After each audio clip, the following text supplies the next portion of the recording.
यहाँ पर महाराष्ट्र दिन के इस मौके पर तशरीफ़ फरमा नगर सेविका मोहतरमा इशरत परवीन मोहम्मद अजहरुल हक साहिबा,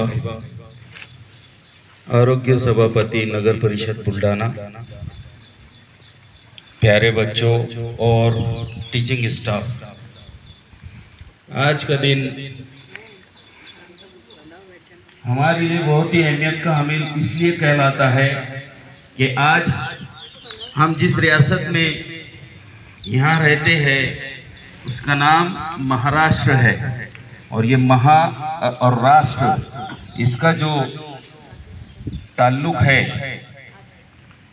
1960 से 1960 सन ईस्वी में मुंबई स्टेट की अलहदा तकसीम, उसके ज़रिए जो महाराष्ट्र का अलहदा हुकूमती इंतज़ाम, और जिस तरह से इसके पहले हमारा जो महाराष्ट्र था 1960 के पहले हुकूमती तौर पर अलहदा तकसीम करदा नहीं था, जिसकी वजह से काफ़ी परेशानी और मुसीबतों का सामना शहरियों को उठाना पड़ता था। जिस तरह से जैसे कि मजदूरों को मिलने वाली जो उनकी उजरत होती है,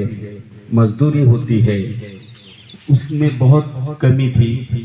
क्यों? क्योंकि हमारा महाराष्ट्र रियासत जो था वो अलहदा नहीं था और किसी के मातहत चलता था, हुकूमत हिंद के मातहत चलता था। इसके जितने भी इदारे और जितने हिस्से थे जो मुल्क को चलाने के लिए और किसी रियासत को चलाने के लिए बनाए जाते हैं, जिसका ताल्लुक आरोग्य से होता है, जिसका ताल्लुक खुशहाली से होता है, उसमें काफ़ी कमी पैसों की यहाँ पर पेश आती थी। उसके बाद में 1960 में एक बहुत ही अहम